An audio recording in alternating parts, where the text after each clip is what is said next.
পয়সা হলো অতিথি আর একতা হলো সংস্কৃতি। তাই অর্থের অহংকারে পরিবারে কখনো আলাদা হইও না।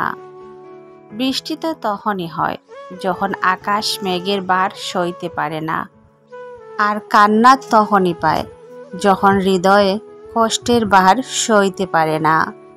মানুষ দায়িত্ব ভুলে গেলেও অধিকার ঠিকই মনে রাখে।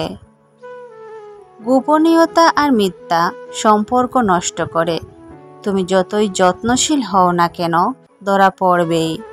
যা অন্ধকারে ঘটে তা আলোতে আসবেই। অনেক কথাই আমার ভেতরটাকে ভেঙে চুরমার করে দেয়, তবুও এমনভাবে চলি যেন কোনো ব্যথাই আমি পাইনি। সৌন্দর্য আর কতদিন থাকবে, শেষ বেলায় নিঃশ্বাস আর বর্ষার একটা কাঁদি খুঁজবে। নতুন নতুন সব জিনিসই মন কাড়ে, পুরনো হলে অবহেলা বাড়ে। তবে বন্ধুত্বের ক্ষেত্রে আসলে পুরাতনের কাছে নতুন হারে।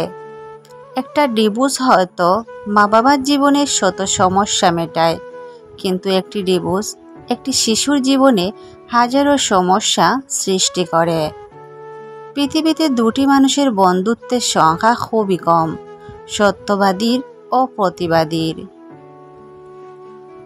অর্ধেক জীবন কেটে গেলেও জীবনটাকে বুঝতে বুঝতে বাকি জীবন কেটে যাচ্ছে বাস্তবতার সাথে লড়তে লড়তে। বিবেকের বিরুদ্ধে কখনো কিছু করো না, এমনকি পরিস্থিতি চাপ দিলেও না।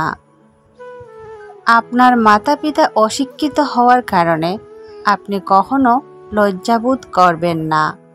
দুইজন অশিক্ষিত আপনার মতো একজন সুশিক্ষিত সন্তান জাতিকে উপহার দিতে পারেন, তবে ভেবে দেখুন তারা কতটা যোগ্য। নিজের সীমাবদ্ধতা বুঝতে পারলে নিজেকে অতিক্রম করা অতি সহজ হয়ে যায়। মৃত্যুই জীবনের চরম বাস্তবতা, নিমিষেই সব স্বপ্নকে নিঃশেষ করে দেয়। সুতরাং সুখ শান্তিতে থাকার অন্যতম একটা মাধ্যম হলো মৃত্যুকে অধিকবার স্মরণ করা।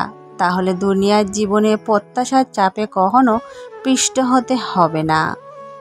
কাউকে তার অতীতের অপকর্ম নিয়ে খোঁটা দিবেন না।